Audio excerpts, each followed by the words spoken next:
The Nature of Personal Reality, a Seth book by Jane Roberts, read by Martin John. Chapter 2. Session 614, September 13, 1972, 9:36 p.m., Wednesday. Chapter 2. Reality and Personal Beliefs. You form the fabric of your experience through your own beliefs and expectations. These personal ideas about yourself and the nature of reality will affect your thoughts and emotions. You take your beliefs about reality as truth and often do not question them. They seem self-explanatory. They appear in your mind as statements of fact, far too obvious for examination. Therefore, they are accepted without question too often. They are not recognized as beliefs about reality, but are instead considered characteristics of reality itself. Frequently, such ideas appear indisputable, so a part of you that it does not occur to you to speculate about their validity. They become invisible assumptions, but they nevertheless color and form your personal experience. Some people, for example, do not question their religious beliefs but accept them as fact. Others find it comparatively easy to recognize such inner assumptions when they appear in a religious context, but are quite blind to them in other areas. It is far simpler to recognize your own beliefs in regard to religion, politics, or similar subjects than it is to pinpoint your deepest beliefs about yourself and who and what you are, particularly in relationship with your own life. Many individuals are completely blind to their own beliefs about themselves and the nature of reality. Your own conscious thoughts will give you excellent clues. Often you will find yourself refusing to accept certain thoughts that come to your mind because they conflict with other usually accepted ideas. Your conscious mind is always trying to give you a clear picture, but you often allow preconceived ideas to block out this intelligence. It has been fashionable to blame the subconscious for personality problems and difficulties, the idea being that early events, charged and mysterious, lodged there. In this country, several generations grew up believing that the subconscious portions of the personality were unreliable, filled with negative energy, and contained only locked up, unpleasant episodes best forgotten. They grew up believing that the conscious mind was relatively powerless, that adult experience was set in the days of infancy. These concepts themselves set up artificial divisions. People learn that they should not be aware of subconscious material. The doors to the inner self were to be shut tight. Only lengthy psychoanalysis could or should open them. The normal individual felt that he had best leave such areas alone. So in cutting off these portions of the self, barriers were also set up against the joy of the inner spontaneous self. People felt divorced from the core of their own reality. The concept of original sin was a very poor, limited, and distorted one, but at least along with it went rather simple procedures. Through baptism you might be saved, or through certain words or sacraments or rituals redemption could be found. See the Gospels according to Mark 1:1-11, for instance. The idea of the tainted subconscious, however, left man no such relatively easy way out. The few rituals possible required years of analysis which only the very wealthy were privileged to experience.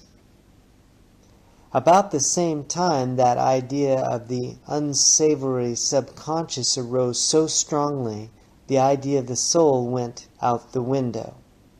Millions of people therefore believed in a reality in which they were deprived of the idea of a soul and burdened by the concept of a very unreliable, if not definitely evil, subconscious. They saw themselves as vulnerable, solitary points of egos, riding perilously and unprotected upon tumultuous waves of involuntary processes. At about the same time, many intelligent persons were realizing that organized religious ideas of God and of heaven and hell were distorted, unjust, and smacked of children's fairy tales. For these individuals, there was no place to look for help. Under the circumstances, to look within would have seemed foolhardy, for they had been taught that this within contained the source of their problems to begin with. Those who could not afford therapy tried the harder to inhibit any messages from the inner self, for fear they would become swallowed by the savage, infantile emotions. Now, first of all, there are no limitations or divisions to the self, though for purposes of discussion a word like ego may be used here because you understand what you think it means. You can indeed depend upon seemingly unconscious portions of yourself. As you will see later, you can become more and more consciously aware, therefore bringing into your consciousness larger and larger portions of yourself. You breathe, grow, and perform multitudinous, delicate, and precise activities constantly, without being consciously aware of how you carry out such manipulations. You live without consciously knowing how you maintain this miracle of physical awareness of the world of flesh and time. The seemingly unconscious portions of yourself draw atoms and molecules from the air to form your image. Your lips move, your tongue speaks your name.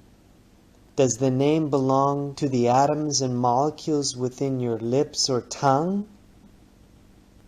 The atoms and molecules move constantly, forming into cells, tissues, and organs. How can the name the tongue speaks belong to them? They do not read or write, yet they speak complicated syllables that communicate to other beings such as yourself anything from a simple feeling to the most complicated information. How do they do this? The atoms and molecules of the tongue do not know the syntax of the language they speak. When you begin a sentence, you do not have the slightest conscious idea, often, of how you will finish it. Yet you take it on faith that the words will make sense, and your meaning will flow out effortlessly. All this happens because the inner portions of your being operate spontaneously, joyfully, freely. All of this occurs because your inner self believes in you, often even while you do not believe in it. These unconscious portions of your being operate amazingly well, frequently despite the greatest misunderstanding on your part of their nature and function, and in the face of strong interference from you because of your beliefs. Each person experiences a unique reality, different from any other individual's. This reality springs outward from the inner landscape of thoughts, feelings, expectations, and beliefs. If you believe that the inner self works against you rather than for you, then you hamper its functioning. or rather, you force it to behave in a certain way because of your beliefs. The conscious mind is meant to make clear judgments about your position in physical reality. Often false beliefs will prevent it from making these, for the egotistically held ideas will cloud its clear vision. Your beliefs can be like fences that surround you. You must first recognize the existence of such barriers.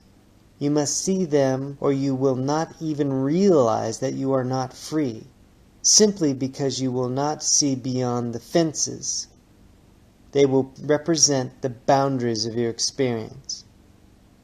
There is one belief, however, that destroys artificial barriers to perception, an expanding belief that automatically pierces false and inhibiting ideas.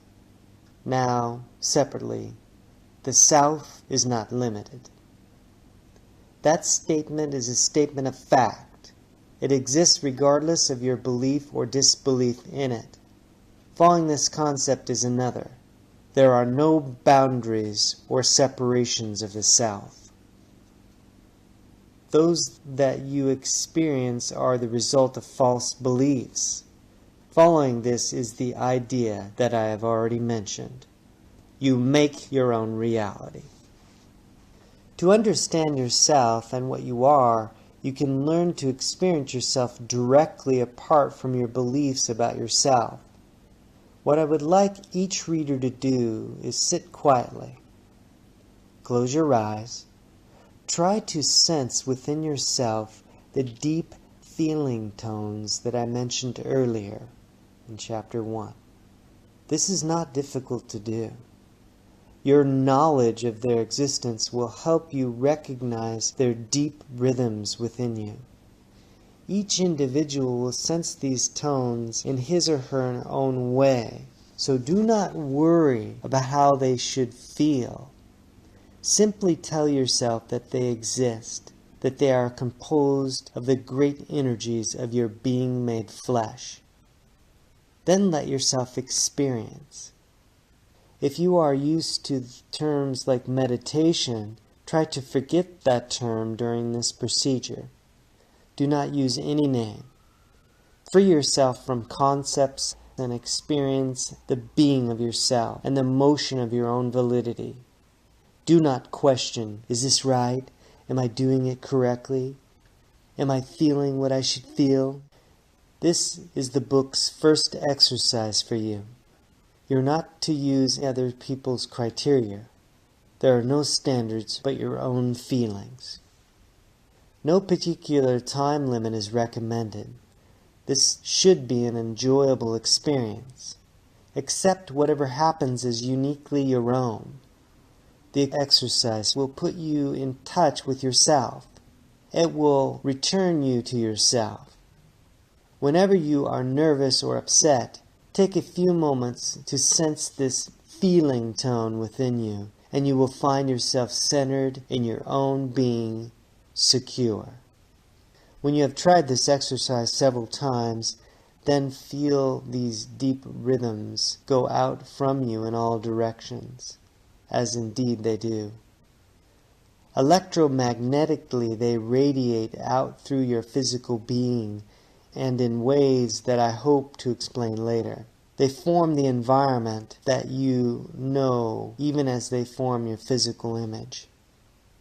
I told you that the self was not limited, yet surely you think your self stops where your skin meets space, that you are inside your skin, period. Yet your environment is an extension of yourself. It is the body of your experience, coalesced in physical form. The inner self forms the objects that you know as surely and automatically as it forms your finger or your eye.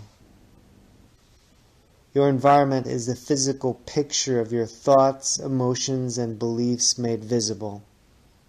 Since your thoughts, emotions, and beliefs move through space and time, you therefore affect physical conditions separate from you. Consider the spectacular framework of your body, just from the physical standpoint. You perceive it as solid, as you perceive all other physical matter. Yet the more matter is explored, the more obvious it becomes that within it energy takes on specific shape, in the form of organs, cells, molecules, atoms, electrons, each less physical than the last, each combining in mysterious gestalt to form matter. The atoms within your body spin. There's constant commotion and activity. The flesh that seems so solid turns out to be composed of swiftly moving particles, often orbiting each other, in which great exchanges of energy continually occur. The stuff, the space outside your body is composed of the same elements, but in different proportions. There is a constant physical interchange between the structure you call your body and the space outside it. Chemical interactions, basic exchanges without which life as you know it would be impossible. To hold your breath is to die. Breath, which represents the most intimate and most necessary of your physical sensations, must flow out from what you are, passing into the world that seems to be not you. Physically, portions of you leave your body constantly and intermix with the elements. You know what happens when adrenaline is released through the bloodstream. It stirs up and prepares you for action. But in other ways, the adrenaline does not just stay in your body. It casts into the air and it affects the atmosphere, though it is transformed. Any of your emotions liberate hormones, but these also leave you as your breath leaves you. In that respect, you can say that you release chemicals into the air, then affect it. Physical storms, then, are caused by such interactions. I'm telling you that you form your own reality once again, and this includes the physical weather, which is the result en masse of your individual reactions. I will elaborate much more specifically on this particular point later in the book. You are in physical existence to learn and understand that your energy, translated into feelings, thoughts, and emotions, causes all experience. There are no exceptions.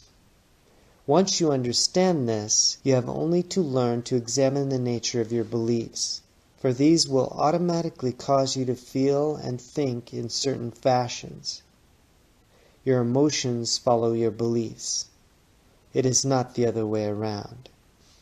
I would like you to recognize your own beliefs in several areas. You must realize that any idea you accept as truth is a belief that you hold. You must then take the next step and say, it is not necessarily true, even though I believe it. You will, I hope, learn to disregard all beliefs that imply basic limitations. Later we will discuss some of the reasons for your beliefs, but for now I will simply want you to recognize them. I'm going to list some limiting false beliefs. If you find yourself agreeing with any of them, then recognize this as an area in which you must personally work. Number 1, life is a valley of sorrows. Number 2, the body is inferior. As a vehicle of the soul, it is automatically degraded, tinged. You may feel that the flesh is inherently bad or evil, that its appetites are wrong. Christians may find the body deplorable, thinking that the soul descending into it, descent, automatically meaning a change from a higher or better condition to one that is worse. Followers of Eastern religions often feel it their duty also to deny the flesh, to rise above it, so to speak, into a state where nothing is desired. emptiness in Taoism, for instance. Using a different vocabulary, they still believe that earth experience is not desirable in itself. Number 3, I am helpless before circumstances that I cannot control. I am helpless because my personality and character were formed in infancy and am at the mercy of my past. Number 5, I am helpless because I am at the mercy of events from past lives and other incarnations over which I now have no control. I must be punished, or I am punishing myself for unkindness done to others in past lives. I must accept the negative aspects of my life because of my karma. Number 6, people are basically bad and out to get me. Number 7, I have the truth and no one else has. Or, my group has the truth and no other group has. Number 8, I will grow frailer, sicker, and lose my powers as I grow old. Number 9, my existence is dependent upon my experience in flesh. When my body dies, my consciousness dies with it. Now, that was a rather general list of false beliefs. Now here's a more specific list of more intimate beliefs, any of which you may have personally about yourself. Number 1, I am sickly and always have been. Number 2, there is something wrong with money. People who have it are greedy, less spiritual than those who are poor. They are unhappier and snobs. Number 3, I'm not creative. I have no imagination. Next, I can never do what I want to do. Next, people dislike me. Next, I am fat. That would be number 6. Then 7, I always have bad luck. These are all beliefs held by many people. Those who have them will meet them in experience. Physical data will always seem to reinforce their beliefs, therefore, but the beliefs form the reality. We're going to attempt to knock down such limiting concepts. First of all, you must realize that no one can change your beliefs for you, nor can they be forced upon you from without. You can indeed change them for yourself, however, with knowledge and application. Look about you. Your entire physical environment is the materialization of your beliefs. Your sense of joy, sorrow, health, and illness, all of these are also caused by your beliefs. If you believe that a given situation should make you unhappy, then it will. And the unhappiness will then reinforce the condition. Within you is the ability to change your ideas about reality and about yourself, to create a personal living experience that is fulfilling to yourself and others. I would like you to write down your beliefs about yourself as you become aware of them. Later you can use the list in a way that you do not now suspect. Peace, light, and love.